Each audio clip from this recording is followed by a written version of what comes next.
Senhor Jesus, mais uma vez nos encontramos aqui reunidos em Teu nome para dar seguimento às nossas tarefas de reflexão de O Livro dos Médiuns. Agradecemos, Senhor, a Tua presença, a presença dos mentores que nos ajudam nesse trabalho.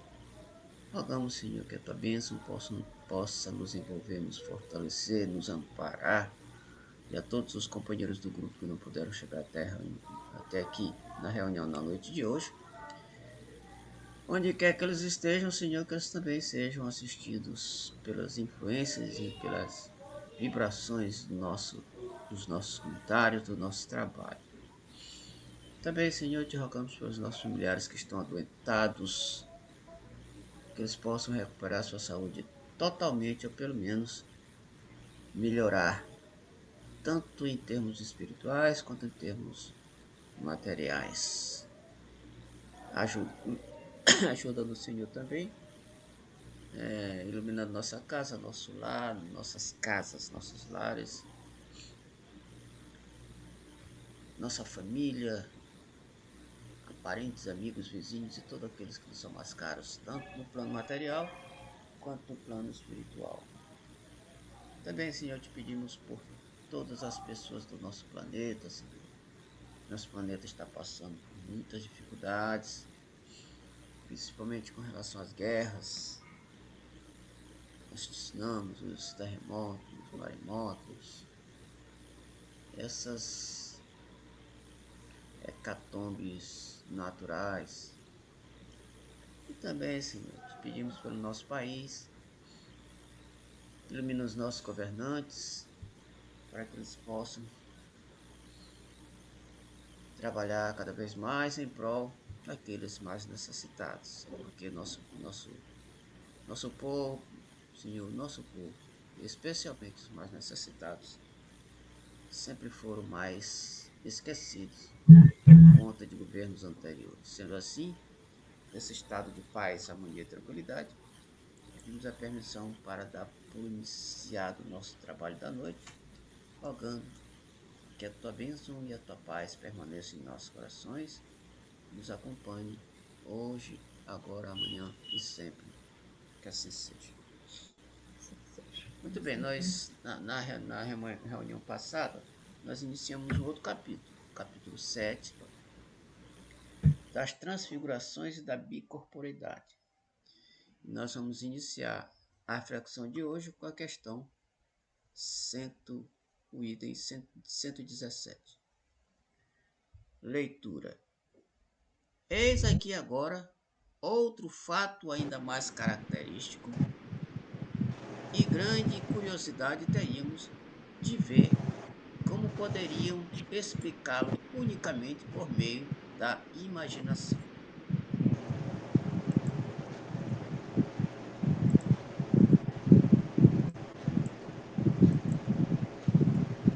Trata-se de um senhor provinciano que jamais quisera casar-se, malgrado as instâncias de sua família, que muito insistira notadamente a favor de uma moça residente em cidade próxima e que ele jamais vira.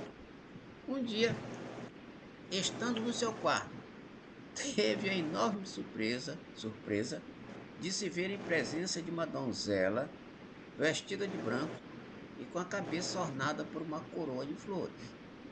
Disse-lhe que era sua noiva, estendeu-lhe a mão, que ele tomou nas suas, vendo-lhe num dos dedos um anel. Ao cabo de alguns instantes, desapareceu tudo. Surpreendido com aquela aparição, depois de se haver certificado de estar perfeitamente acordado, inquiriu se alguém lá estivera durante o dia. Responderam-lhe que na casa pessoa alguma fora vista. Decorrido um ano, cedendo às novas solicitações de uma parenta, resolveu-se a ir ver a moça que lhe propunha. Chegou à cidade onde ela morava no dia da festa de Corpus Christi. Voltaram todos da procissão e uma das primeiras pessoas que lhe surgiram ante os olhos, ao entrar ele na casa onde ia, foi uma moça que ele não custou reconhecer como a mesma que lhe aparecera. trajava tal qual a aparição, porquanto esta se verificara também num dia de Corpus Christi. Ficou atônito e a mocinha, por seu lado, soltou um grito e sentiu-se mal. Voltando-se a si, disse já ter visto aquele senhor um ano antes, em dia igual ao em que estavam. Realizou-se o casamento. Isso ocorreu em 1835, época em que ainda não se cogitava de espíritos, acrescendo que ambos os protagonistas do episódio são extremamente positivistas e possuidores da imaginação menos exaltada que há no mundo. Dirão, talvez, que ambos tinham o espírito despertado pela ideia da união proposta e que essa preocupação determinou uma. Nonato, dá um mute no teu som, porque está dando ruído de um vento. Dirão, talvez, que ambos tinham o espírito despertado pela ideia da união proposta e que essa preocupação determinou uma alucinação. Importa, porém, não esquecer que o marido se conservara tão indiferente a isso que deixou passar um ano sem ir ver a sua pretendida. Mesmo, todavia, que se admita esta hipótese, ainda ficaria pendendo de explicação a aparição dupla, a coincidência do vestuário com a do dia de Corpus Christi e, por fim, o reconhecimento físico reciprocamente ocorrido entre pessoas que nunca se viram, circunstâncias que não podem ser produto da imaginação. Na reunião passada, boa noite, Nonato. Na reunião passada, nós. Boa noite, Rubinho. Boa noite, Sandra. Na reunião passada, nós tivemos duas histórias interessantes que Nonato participou do estudo. E a gente viu duas histórias interessantíssimas. E essa aqui também não deixa de ser muito interessante. Até porque o camarada era daqueles que era contrário ao casamento e não se interessava por moça nenhuma. Até que, depois de insistência dos seus familiares, ele resolveu visitar a pessoa reclamada naturalmente para justificar aquela aparição, né? Aquela aparição que ele tinha visto. Interessante é que ele se surpreendeu, que ele viu realmente a moça, e a moça, que nunca tinha visto ele, também o reconheceu, indicando que o contato da moça com ele em espírito, né? Ela estava lá desdobrada ou, deslocada do corpo, fenômeno de bicorporeidade, ela apareceu para ele e depois desapareceu. Então, é uma história muito interessante. E o interessante é que ele fala aqui com relação que foi antes da doutrina. O acontecimento, né? Antes da doutrina. Aliás, antes da codificação da doutrina, porque naturalmente esse tipo de fenômeno já acontecia há muito antes da codificação espírita. E este é um deles. Para a gente perceber que a lei divina, os espíritos superiores, constantemente nos ajudam a resolver os nossos problemas. Em especial, algumas vezes, no que diz respeito ao casamento. Né? E sendo assim, a gente acha esta reflexão dessa história muito interessante e, logicamente, nós vamos entrar em mais detalhes com relação à aparição e com relação à confirmação dessa aparição pelos noivos. O que vocês me contam, Sandra e Nonato? Eu queria ter essa sorte, Rubim, porque aí, né, se eu olhar um dia o meu noivo, Aham. a aparição dele, aí eu vou ter certeza que eu vou casar,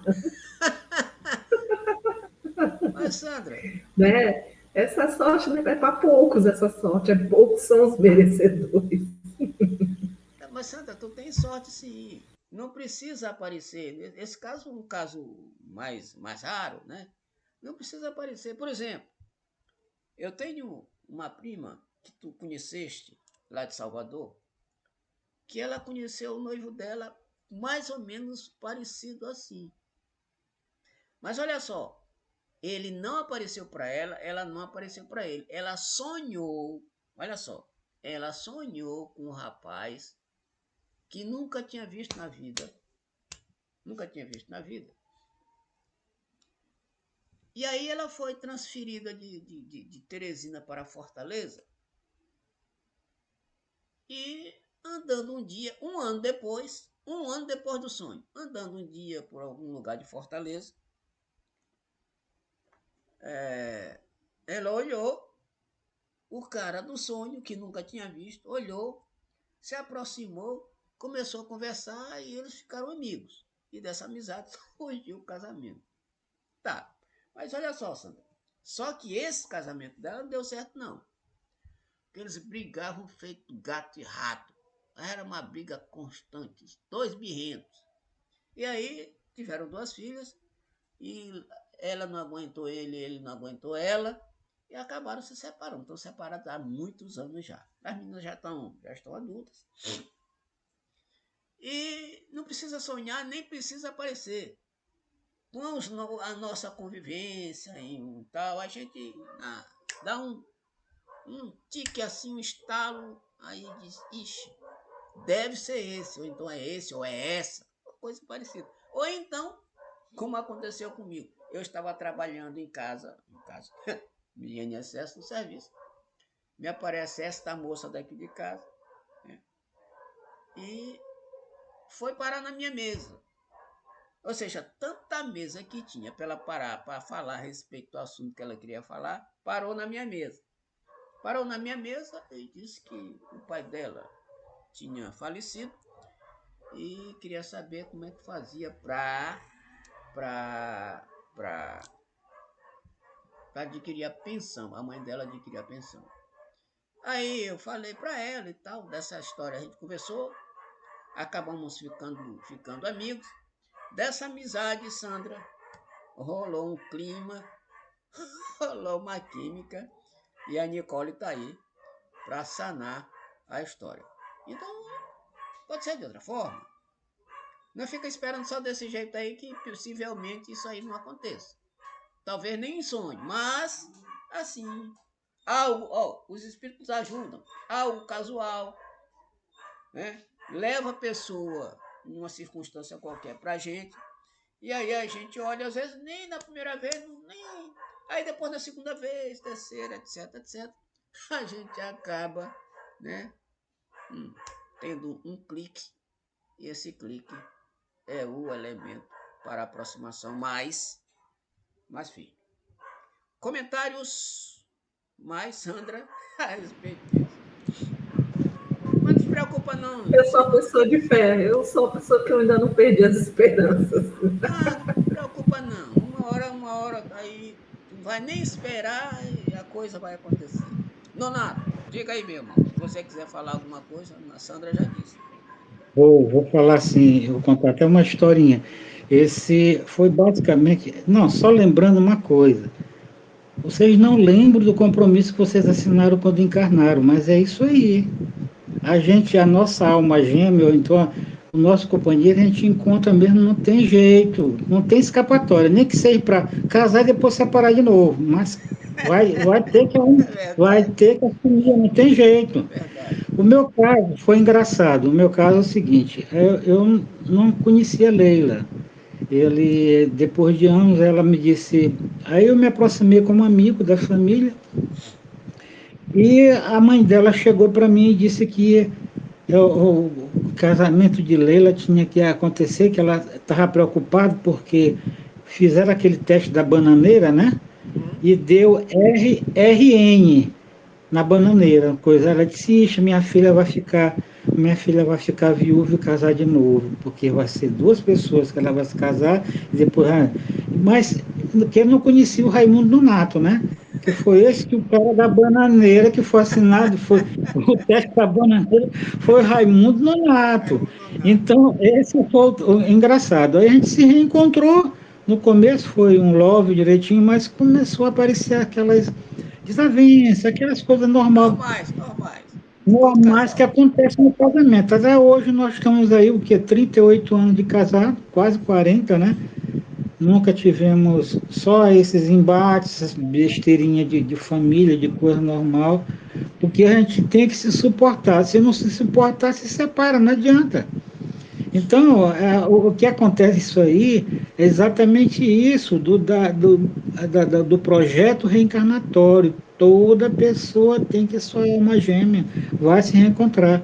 Às vezes é planejado, como nosso amigo Humberto falava, que uma vez ele tinha um amigo, né, que ele fez o. Ele era assim que nem Sandra, né? Queria porque queria encontrar uma gêmea dele. Mas só que quando ele encontrou, ele disse assim, poxa, essa minha alma gêmea tocou, começaram a fazer amizade, e de repente ficaram noivos, aí ele disse assim, poxa, não é bem essa mulher que eu quero para mim. Aí casaram, aí quando ele está numa festinha, encontrou uma mulher bonita, toda nebulosa, né? Nebulosa, aí aí queria se separar, não dava mais certo, porque que queria aquela bonita, não queria Tá certo. aquela que ele assumiu o compromisso. Então, isso é muito relativo, até acontece demais. Quando a pessoa não tem consciência, ela se separa mesmo. Agora, um cara como eu, que quando me casei, eu me casei com a alma realmente da esposa, a gente casa mesmo com a alma, consciente daquilo que a gente assumiu, né? E não foi com a aparência, nem com a doença, nada. E tudo que a gente tem que casar é exatamente isso. Que a gente sabe que aquilo ali é um compromisso seríssimo. Aquele juramento que a gente faz na igreja não é à toa. Aquilo ali é um Eu já tenho compromisso. fé, Nonato, eu tenho fé, eu botei na mão de Deus já, não fico forçando não, porque eu sei que às vezes quando a gente força muito, Não, não, aí vem não, aquilo que não devia. Não força não, não não te força preocupa, muito. Não não força te a barra muito. preocupa não que tu já está no relatório da espiritualidade há muito tempo. Não te preocupa não. Um dia tua hora chega, Sandra. Não se preocupa não. Então é isso aí, Rubinho. A gente se esquece exatamente daquele. É para esquecer, né? Aquele compromisso que a gente tem lá no começo. Tudo detalhado que a gente vai passar. Já vem tudo, a gente assina, não estou de acordo. A espiritualidade só executa.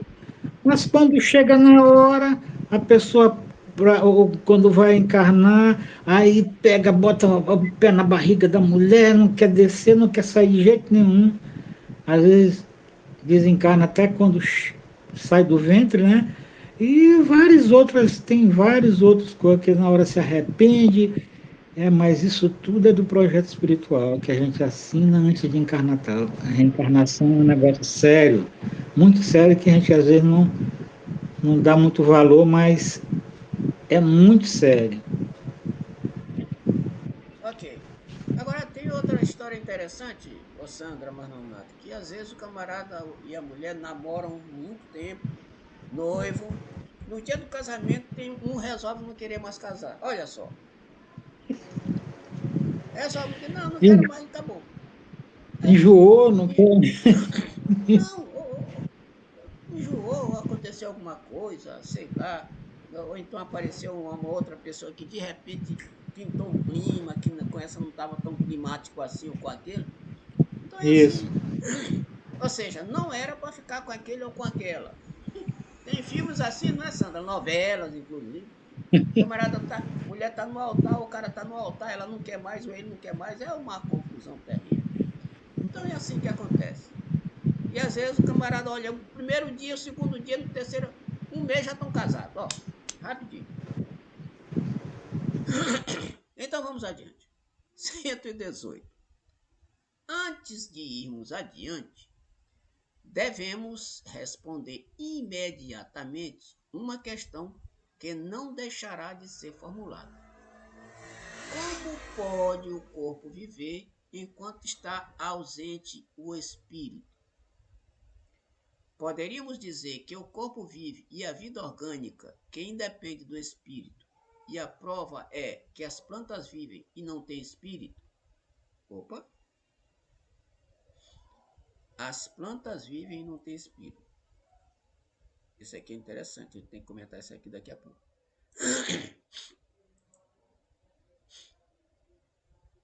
Mas precisamos acrescentar que, durante a vida, nunca o espírito se acha completamente separado do corpo.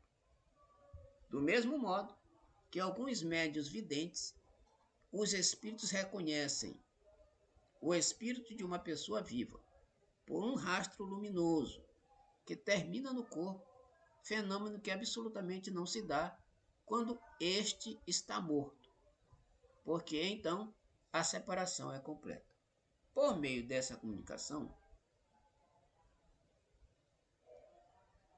entre o espírito e o corpo é que aquele recebe aviso, qualquer que seja a distância a que se ache do segundo, da necessidade que este possa experimentar da sua presença, caso em que volta ao seu invólucro com a rapidez do relâmpago. Daí resulta que o corpo não pode morrer durante a ausência do espírito, e que não pode acontecer que este, ao regressar, encontre fechada a porta, conforme hão dito alguns romancistas em histórias compostas de para recrear. O Livro dos Espíritos, questão 400 e seguinte. Bom, aqui ele nos confirma o seguinte, pessoal, que se o espírito quando sai do corpo, ele não está totalmente desligado do corpo. Por isso é que ele volta ao corpo e o corpo ainda está com vida orgânica, logicamente, está só separado por um fluido que liga, continua ligando o corpo ao espírito. Onde quer que o espírito esteja, ele está ligado a este corpo com um cordão fluídico, né? Que nós já aprendemos na doutrina espírita. Agora, tem uma coisa que ele falou aqui, essa afirmação dele aqui, ó. E a prova é que as plantas vivem e não têm espírito. Esta afirmação, Kardec disse em 1800 e alguma coisa, né? 1800 e... Mas depois, a ciência descobriu que as plantas vivem e têm espírito sim. Ou seja, o que a gente está falando aqui é o seguinte, Kardec já falou, nós já estudamos, já lemos, que Kardec disse o seguinte, se a doutrina afirmar uma coisa, que lá na frente a ciência desafirmar aquilo que foi falado, a gente deixa aquilo que a doutrina falou e segue a ciência. Até para a gente perceber a grandeza da humildade de Kardec com relação à doutrina.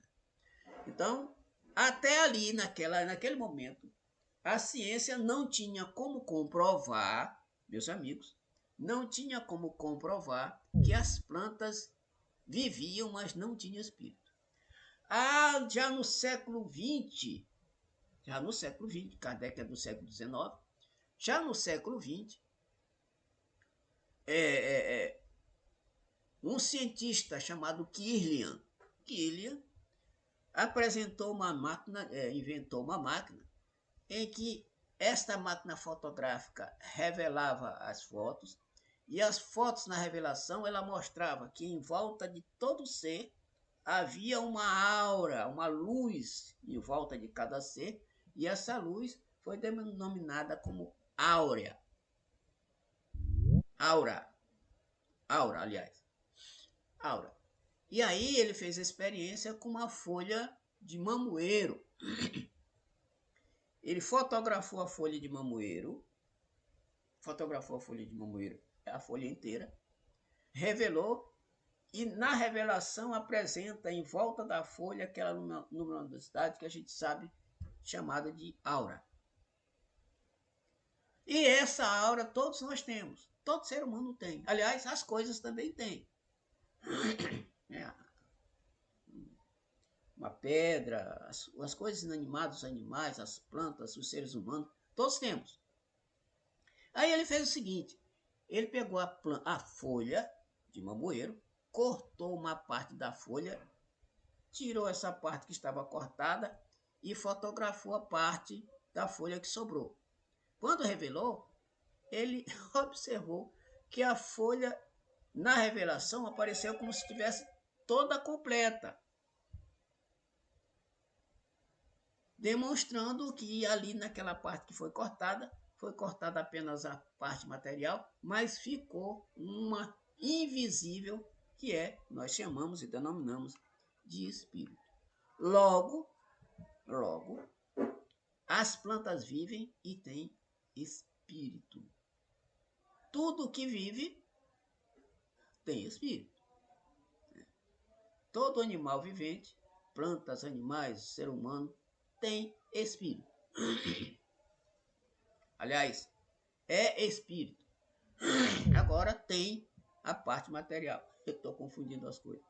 Não tem espírito, não. É espírito e tem um corpo material. Então, a explicação de que o espírito se desliga, mas o corpo não morre, simplesmente por conta daquela ligação que o espírito continua tendo quando se separa do corpo através daquele cordão fluídico. Comentários? Boa noite.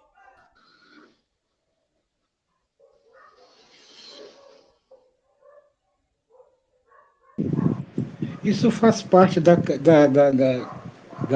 programação de Deus, né? Sim. Todo ser que ele obedece àquela escala, né? Nós, seres humanos, o espírito, ele tem que obedecer, ele tem que partir do princípio. E esse princípio, ele vem lá de trás, até de uma ameba, né? Que a gente é uma origem de uma ameba, e vem Sim. progredindo até a gente chegar na face humana, né? Isso. Humano chegando, que mais é a evolução. Então, isso aí eu não tinha dúvida não em relação a isso aí. Agora, o interessante é que o texto ele fala uma coisa interessante aqui, que a gente tem que fazer uma análise em relação ao espírito. Ele se desloca e não deixa o corpo, ele não deixa, ele só se desloca, mas não se separa nunca do corpo, a Isso. não ser quando ele desencarna, né? Que Perfeito. ele pega, quando ele se desencarna, aí ele corta aquele laço fluídico. É que nem um nascimento, né? Que para a bebê coisa ele tem que cortar o cordão umbilical. A mesma coisa é quando a gente desencarna, tem que cortar o umbilical, tem a espiritualidade encarregada do desencarne, que tem que desligar fio por fio, que são vários fios, né, que faz a ligação. Então é uma coisa muito interessante isso aí. Naquela época do Kardec, ele não podia, ele abriu espaço exatamente para a ciência, Perfeito. entendeu? Perfeito. Então ele tinha que dar esse espaço para a ciência poder se engrenar junto com o espiritismo, porque senão não seríamos hoje espírito, filosofia e ciência, né? Justamente para solidificar o ensinamento da doutrina, a ciência tem que estar paralela. E Certo? exatamente. Sandra, alguma coisa?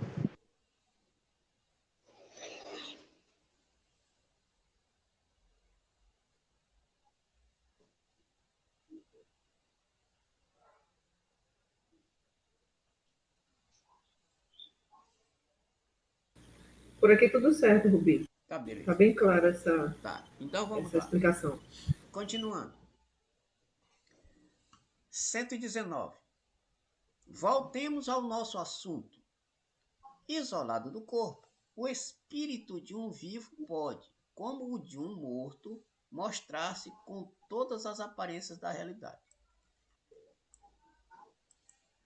Ademais, pelas mesmas causas que hemos exposto, pode adquirir momentânea tangibilidade. Este fenômeno, conhecido pelo nome de bicorporeidade, foi que deu aso a histórias de homens duplos, isto é, de indivíduos cuja presença simultânea em dois lugares diferentes se chegou a comprovar.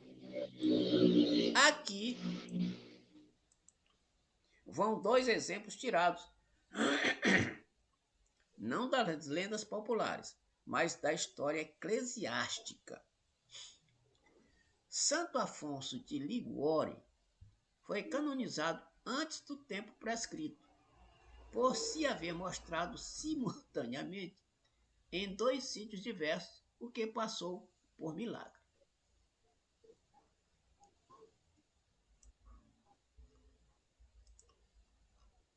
Santo Antônio de Pádua estava pregando na Itália, quando seu pai, em Lisboa, ia ser supliciado sob a acusação de haver cometido um assassínio. No momento da execução, Santo Antônio aparece e demonstra a inocência do acusado. Comprovou-se que, naquele instante, Santo Antônio pregava na Itália, na cidade de Pádua. Por nós evocado e interrogado acerca do fato acima, Santo Afonso respondeu do seguinte modo: Poderia explicar-nos este fenômeno? Resposta: perfeitamente. Quando o homem, por suas virtudes, chegou a desmaterializar-se completamente, quando conseguiu elevar sua alma para Deus, pode aparecer em dois lugares ao mesmo tempo. Eis como o espírito encarnado, ao sentir que lhe vem o sono, pode pedir a Deus que lhe seja permitido transportar-se a um lugar qualquer. Seu espírito ou sua alma, como quiseres, abandona então o corpo, acompanhado de uma parte do seu perispírito, e deixa a matéria imunda no estado próximo da morte. Digo próximo da morte, da morte, porque no corpo ficou um laço que liga o perispírito e a alma à matéria. Laço este que não pode ser definido. O corpo aparece então no lugar desejado. Creio ser este o que queres saber. Ser isto o que queres saber. Segunda questão. Isso não nos dá a explicação da visibilidade e da tangibilidade do perispírito. Achando-se desprendido da matéria, agora ele responde de novo. Conformemente ao grau de sua elevação, pode o espírito tornar-se tangível à matéria.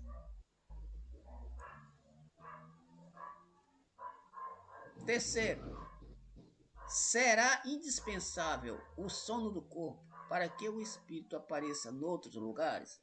Resposta: a alma pode dividir-se quando se sinta atraída para lugar diferente daquele onde se acha seu corpo. Pode acontecer que o corpo não se ache adormecido, se bem seja isto muito raro, mas em todo caso não se encontrará no estado perfeitamente normal. Será sempre um estado mais ou menos estático. Tá, então olha só, pessoal, é o seguinte, o que ele está dizendo aqui, e o que a gente está percebendo, que isto aqui é uma espécie de mediunidade. Mediunidade e bicorporeidade. Então, essa pessoa, e ele está falando também, meus amigos, que o espírito tem que ser mais ou menos evoluído. O que para nós não é lá essas coisas não, né? Se a gente não tem uma certa evolução, não temos condições de fazer esse tipo de fenômeno, de realizar. Então, Santo Antônio de Pádua, né, convenceu o pessoal que estava no momento da execução do pai dele, convenceu de que o pai dele era inocente. Logicamente que a pessoa, para convencer o cara que já estava condenado à morte, tinha que ter um papo, né? Tem que ter muita força na voz, dizer assim, muito argumento, a palavra mais certa é essa. Tem que ter muito argumento para convencer as pessoas com relação a esse tipo de coisa. Aliás, toda pessoa que tem muito argumento no falar, ele sempre costuma ser escutado por outras pessoas. Costuma ser escutado por outras pessoas. Por isso, a nossa responsabilidade no falar, né, com relação àquilo que a gente fala, e que aquilo que a gente fala deve ser de forma a que leve as pessoas ao caminho do bem e não leve as pessoas ao caminho do mal. Então, muito bem. Então, ele deu uma explicada aqui a respeito de como ocorre o fenômeno. Ou seja, a pessoa sai do corpo, fica no estado meio estático, né, como se tivesse uma certa sonolência, parado. E aí o espírito sai e se materializa lá em outro local para fazer o trabalho que ele se propôs a realizar. Aqui no Brasil, nós tivemos um médium brasileiro que era portador deste fenômeno, dessa mediunidade, aliás. Eurípedes Bassanufo, né? Mineiro. E que ele fundou a escola Allan Kardec, lá, uma escola espírita, e era professor de lá. E de vez em quando estava estudando, estava dando suas aulas, de repente ele ficava meio estático e os alunos já sabiam que ele não estava ali no momento, que ele devia ter ido em algum lugar. E uma dessas vezes, ele saiu do corpo, estava dando aula, saiu do corpo, e aí ele saiu a cavalo em direção à casa de uma determinada pessoa. Quando ele vai saindo, vem passando em sua direção contrária o marido da moça. A moça estava grávida e ele ia fazer o parto daquela mulher. Fazer o parto dela. E aí, ele encontrou, aliás, ele foi lá, fez o parto da mulher, e quando estava voltando, o marido da mulher vinha voltando da escola e perguntou para ele: seu Eurípides, eu estou vindo aqui para o senhor ir fazer o parto da minha mulher. Ele disse assim: eu já fiz, já fui lá. Né? E ele estava em estado de bicorporeidade. São esse tipo de fenômenos interessantes para a gente refletir, para a gente estudar e para a gente, né, ficar maravilhado com esse tipo de coisa. Agora, a pergunta é: Jesus tinha esse tipo de mediunidade, vamos dizer assim? Jesus tinha todo tipo, qualquer tipo. Ele poderia sair do corpo, levitar, né? Tem passagem que ele está levitando sobre as águas, etc., que a gente sabe. Então, esses grandes espíritos tinham este poder. Comentários?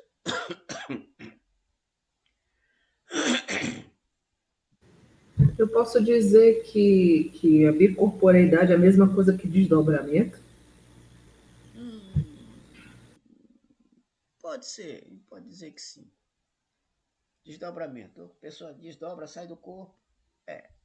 Aliás, esse tipo de desdobramento, a gente sai do corpo também no sono. Né? Mas esse de bicorporidade, que a gente sai do corpo e se materializa em outro local, aí é o fenômeno propriamente dito. Né? O fenômeno propriamente dito. Mais alguém? Existe vários tipos de mediunidade, né, Pinho? Mediunidade infinita, tem até uns que a gente nem conhece. Essa que é a realidade. Esse desdobramento aí acontece exatamente com irmãos, médios mesmo, que têm a condição espiritual muito elevada, né? O que eu estou querendo assimilar aqui no caso, o texto, né? Ele dá uma comprovação mais uma daquilo que a gente falar aqui, todos nós somos médios. Por que todos nós somos médios? E somos videntes ainda por cima? Porque o que representa o corpo encarnado? É o espírito encarnado, né? Ele vive, quando se desencarna, o laço fluídico, ele sai, é o cordão. Então, por que eu estou dizendo isso? Porque, como está comprovando aí, que todos nós vemos espírito, todos nós somos médios, todos nós somos videntes, todos nós temos esse poder, só que temos poderes que nós não temos, não atingimos ainda. Principalmente nós que chegamos, que estamos aqui no mundo de expiação e prova. Mas que todos nós olhamos, nós vivemos conversando. Eu estou olhando o Rubinho aqui, é um espírito. Converso com ele, ele me dá conselho, eu dou conselho para ele, converso, todos nós, estou vendo Sandra. Então, isso é um tipo de visão. Então não adianta a gente dizer assim, que eu não sou médio, eu não vejo nada. Vê sim, nós só andamos vivendo as pessoas. Já pensou o tanto de um mundo de gente que vive, se encontra todo dia, que já desencarnou, que, não, que está encarnado? Então, isso aí, essa visão, é só um parâmetro para dizer que todos nós, a gente vê os irmãos, a gente fala com os irmãos que já passaram por um desencarno, que estão vivendo o desencarno. Então, e outra coisa mais interessante, que a ligação é super interessante. A pessoa que está desencarnado, ou então a pessoa, o desencarno, numa mesa mediúnica, o desencarnado, ele não vem para qualquer um, ele vem falar exatamente um espírito que é devedor dele, porque se não for assim, ele não vem. E é autorizado exatamente pelas entidades para vir, para conversar, a ignorância, porque é um devedor, é um espírito devedor. Então, todos nós andamos um débito constante, constante, principalmente nesse mundo de expiação e prova, com outro irmão. Então, quando desencarnamos, aí ele vem cobrar. Por que fulano então não morreu e eu morri? É só um exemplo. Então, isso aí é uma prova que todos nós somos médios, todos nós vimos as coisas, todos nós vimos cobrar, a gente, diariamente a gente está olhando irmãos desencarnados, irmãos que não são desencarnados. Não precisa poder, não precisa a pessoa ter especial poder. É sim, é esse duplo aí que o irmão, que a história contou, que Rubinho contou, é uma história interessante, que não acontece para qualquer um. Não é à toa. Em sonho, você visita quem você quiser. Você está aqui, basta mentalizar a mente da pessoa, o retrato da pessoa, que você vai onde ele quer, onde está. Por exemplo, se você quer fazer, por exemplo, está tendo isso, eu fiz isso muito, agora eu não sei se eu tenho condição de fazer.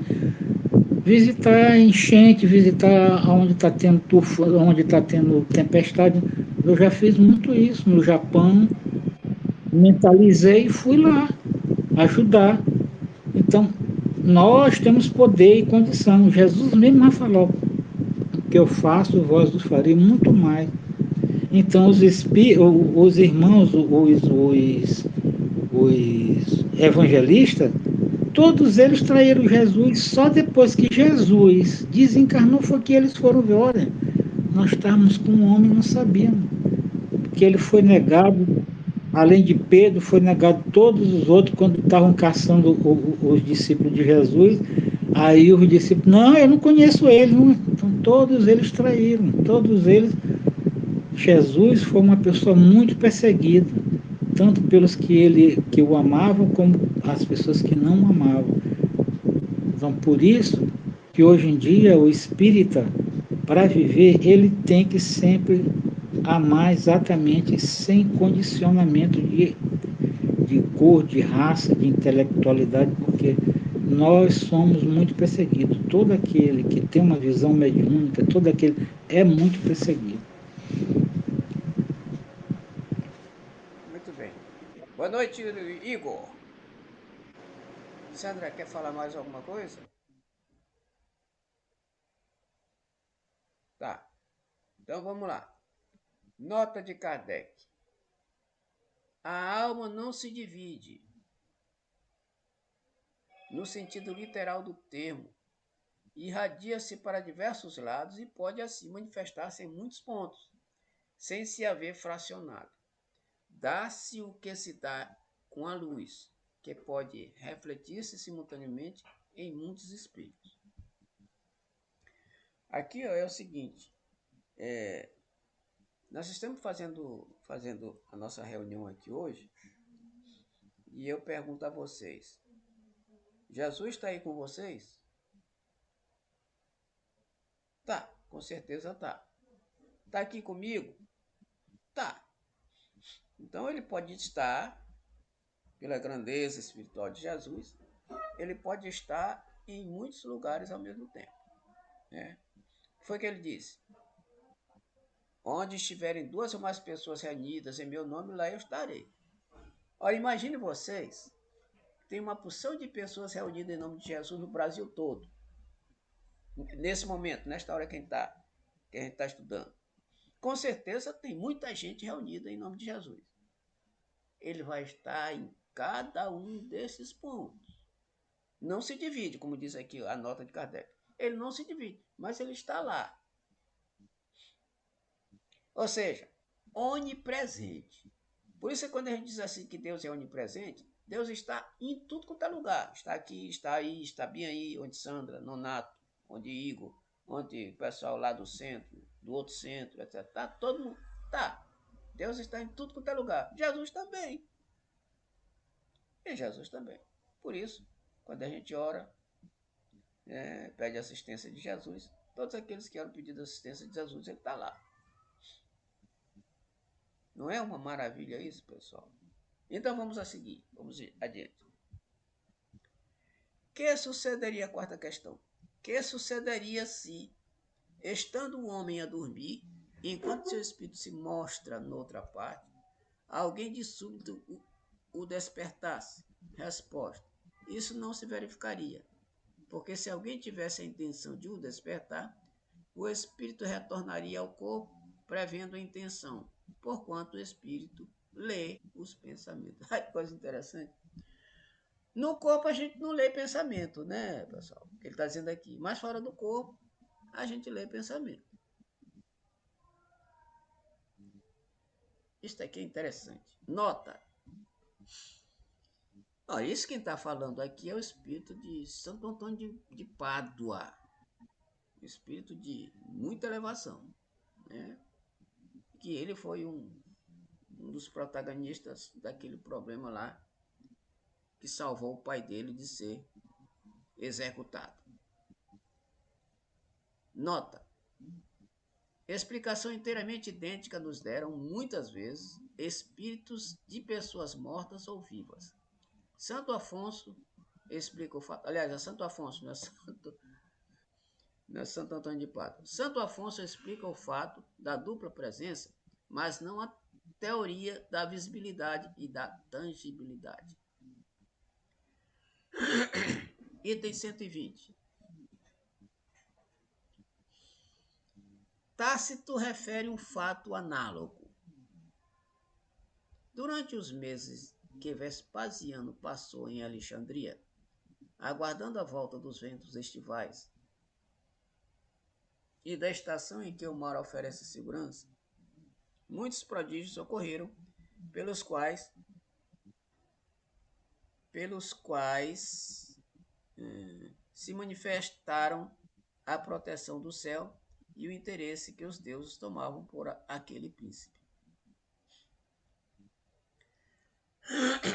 Esses prodígios redobraram o desejo que Vespasiano alimentava de visitar a sagrada morada dos céus para consultá-lo sobre as coisas do império.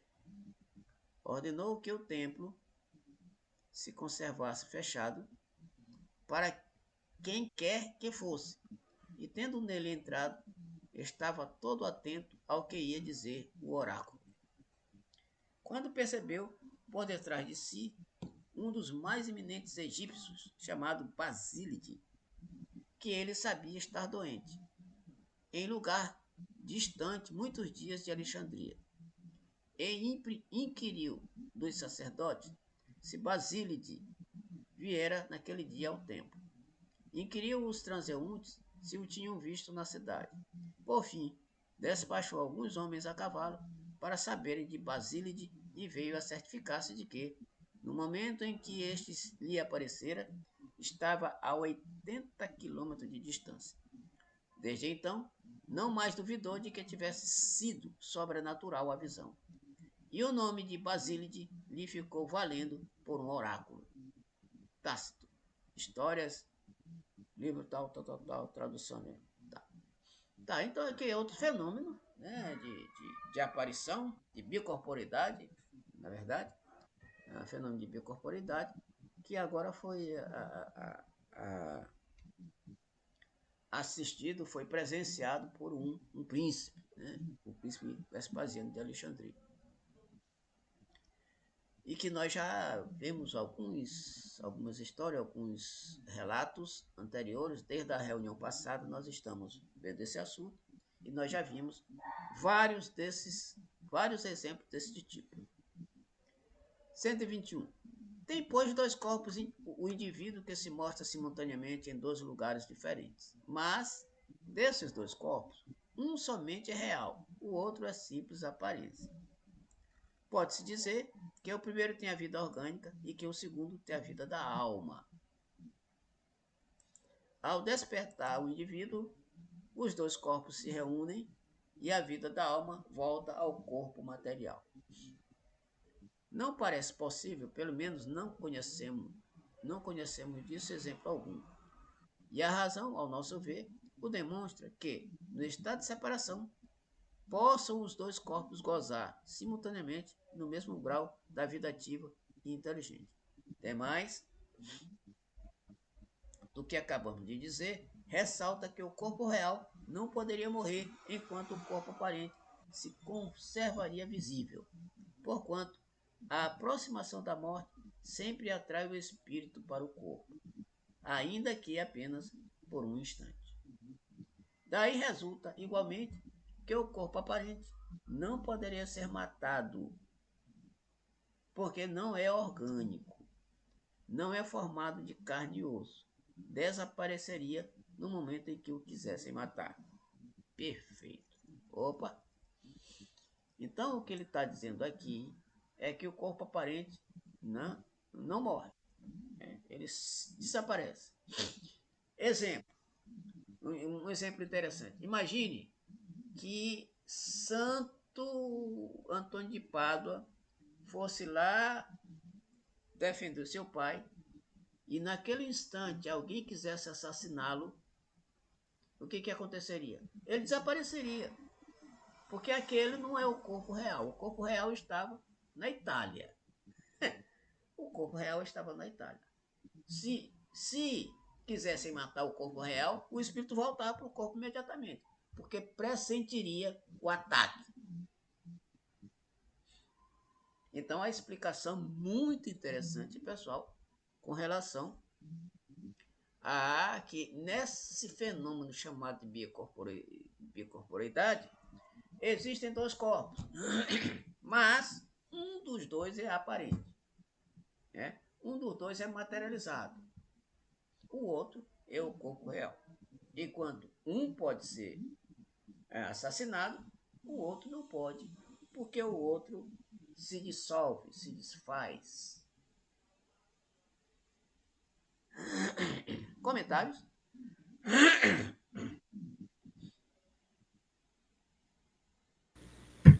Diga, Sandra. Esse outro não podia fazer uma ingerência para evitar esse assassinato, nesse exemplo que tu deste? Mas assassinato de qual dos corpos está falando? Porque tu não falou que... assim, explica de novo esse último exemplo, para ver se a minha pergunta vai caber. Não, ele está dizendo aqui, não, ele já está explicando, né? Que aqui ele está explicando que existem dois corpos no fenômeno. Um corpo é real e outro é aparente. O corpo real pode ser assassinado, o aparente não. Porque Ah, sim, entendi. no momento em que ele sente que alguém quer atacá-lo, ele se desfaz, some, desaparece. Agora o Entendi. outro não. O problema do outro seria correr, sair correndo, né? Para evitar, tá? Mas pode ser assassinado. E esse outro, o corpo aparente, de forma nenhuma, porque é um corpo espiritual. Entendeu agora? Entendi, agora sim. Tá, mais alguém? É como se fosse, né, Rubinho, o perispírito se deslocando, saindo do corpo e sendo representado através de uma fotografia, de uma imagem. Mas só que é diferente porque esse deslocamento, esse, esse perispírito, ele fala e faz todo o procedimento que o outro poderia fazer, Perfeito, né? perfeito, Essa que é a diferença. perfeito. Nos fenômenos de materialização, aqui no caso de bicorporidade, olha só, o estudo aqui fala em bicorporidade. O fenômeno fala de pessoas vivas, tá? No Hum, de materialização, não. Os espíritos são mortos, estão mortos, né? Desencarnados. isso. E aí, eles se materializam e eles podem, em qualquer momento também, quando quiserem, se dissolverem, se desmaterializarem. Então, corpos de materializados de bicorporidade, um fenômeno diferente do de materialização. De materialização precisa de um médio externo para poder ajudar a realizar o fenômeno. E nesse aqui não, é a própria pessoa, né, com fenômeno de bicorporidade, que tem a capacidade de realizar o fenômeno. É o próprio espírito. Beleza? Beleza. Vamos mais um pedacinho aqui. 122. Passemos ao segundo fenômeno, o da transfiguração. Consiste na mudança do aspecto de um corpo vivo. Aqui está um fato dessa natureza, cuja perfeita autenticidade podemos garantir ocorrido durante os anos de 1858 e 1859, nos arredores de Saint-Étienne. Tá, logicamente, Kardec presenciou, né? Uma mocinha, e aqui já tinha sido codificada a doutrina, nesse período aqui, viu? 1858 a 1859. O Livro dos Espíritos já havia saído, saiu em 1857. Uma mocinha de mais ou menos 15 anos gozava da singular faculdade de se transfigurar, isto é, de tomar em dados momentos todas as aparências de certas pessoas mortas. Tão completa era a ilusão que os que assistiam ao fenômeno julgavam ter diante de si a própria pessoa, cuja aparência ela tomava tal a semelhança dos traços fisionômicos, do olhar, do som da voz e até da maneira particular de falar.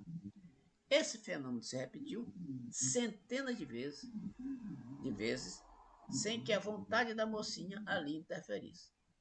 Tomou em várias ocasiões a aparência de seu irmão, que morrera alguns anos antes. Reproduzia-lhe não somente o semblante, mas também o porte e a corpulência. Um médico do lugar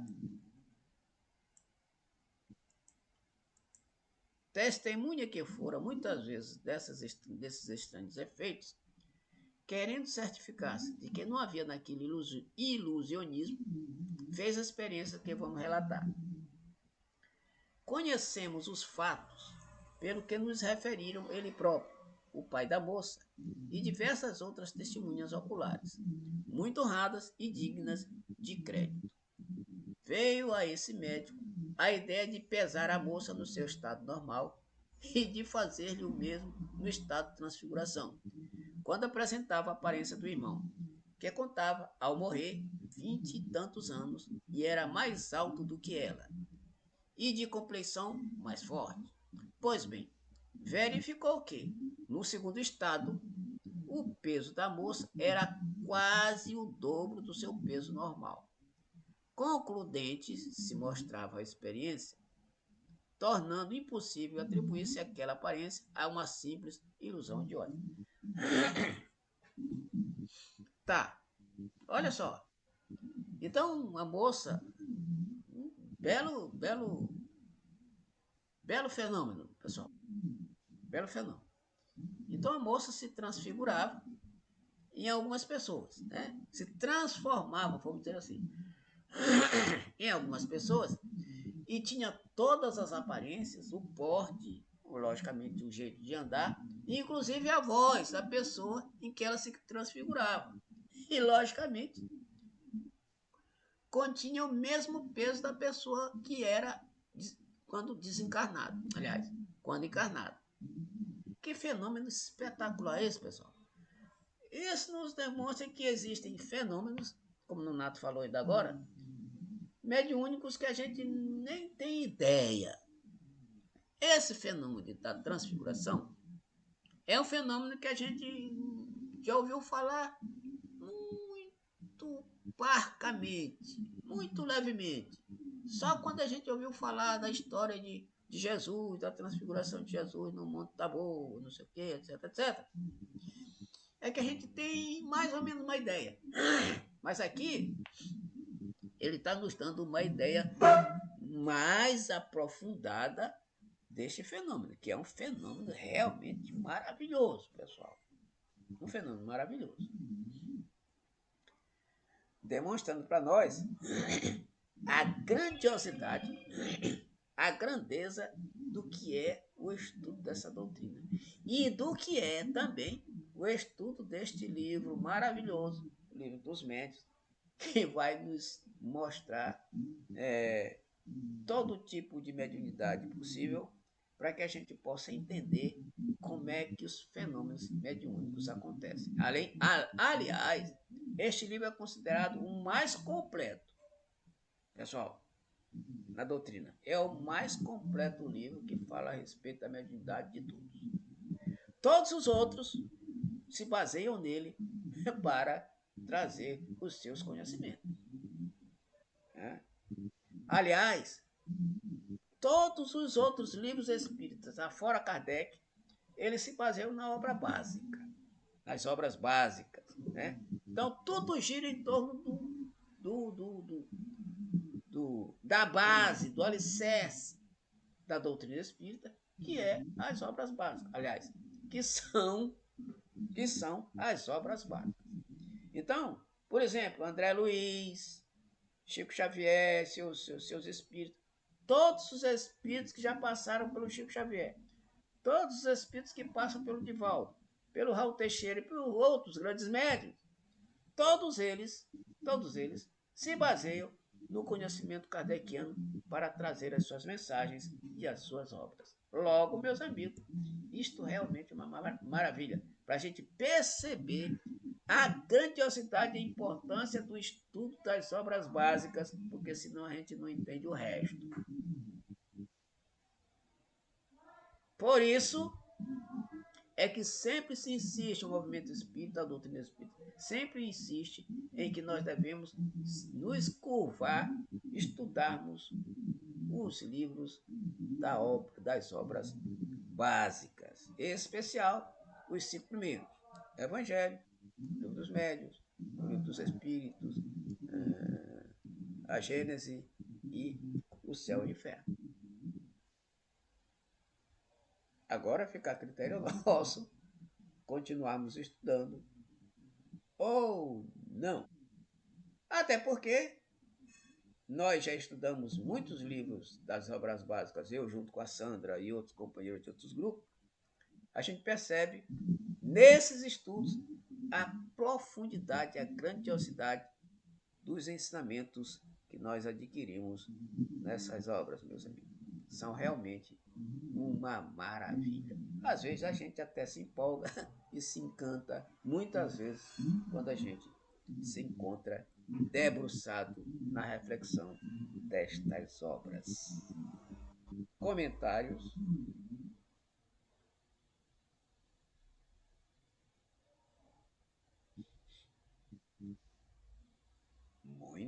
bem, se ninguém quer mais comentar. Ok. Se ninguém quer mais comentar, nós vamos ficando por aqui. E na próxima reunião a gente aprofunda um pouquinho mais o assunto da transfiguração, que nós já vemos, já chegamos à conclusão que é um assunto grandioso, até nós chegarmos no fenômeno de transfiguração ocorrido com o nosso mestre maior, Jesus. Nosso tempo está em cima da hora e eu só pediria a algum companheiro do grupo que está participando para fazer a nossa prece de encerramento. Quem se habilita? Pode deixar, eu faço. Então vamos lá. Já estou de olhos fechados. Senhor Jesus, mais uma vez, nós te agradecemos esta oportunidade que o Senhor nos dá, o estudo dessa obra, que a gente possa ter nossa intelectualidade ampliada para compreender todos esses fenômenos, e nós, enquanto médiuns que somos, que a gente possa aplicar esses ensinamentos da melhor forma possível, que é a serviço do trabalho do bem, da tua obra. Agradecemos a presença dos nossos guias espirituais que se fazem presentes, coordenando este trabalho, inspirando nosso irmão Rubinho, nos inspirando nos comentários. Agradecemos também aos espíritos que, por algum motivo, se aproximaram em busca de conhecimento ou em busca de conforto, que eles possam sair daqui melhores do que aqui chegaram. Sendo assim, Senhor, com o coração cheio de gratidão, paz, harmonia, damos por encerrado o estudo do Livro dos Médiuns da noite de hoje. Que assim seja. Boa noite, Sandra. Boa noite, Nonato. Boa noite, Igor. Boa noite. Boa noite, gente. Até semana que vem. Final de semana para vocês. Final de semana. Bom resto de semana. Até na próxima. Tchau. Deixa eu te perguntar, vai ter na terça-feira de carnaval? Vai ter, não vai? Eu acho que não tem problema nenhum. Né? Eu não danço carnaval. Eu acho que vocês não dançam. Eu também não. Pois é. Por mim tá tudo beleza. Pois é, então nos vemos na terça-feira de carnaval. Até porque é um período que precisa, né? Isso. Um período espiritualmente bem conturbado. Quanto mais a gente fizer essa pausa para essas energias, né? Para emanar um pouco dessas energias boas, seria bom. Eu estarei aqui na terça. Eu também. Também estarei isso, né? Estaremos. Se não tiver um empecilho, né? Nós estaremos. Então pronto, nos vemos na terça. Boa semana para todos. Boa semana. Boa. Pra ti, Sandra. Beijo e até a próxima. Boa noite, pessoal.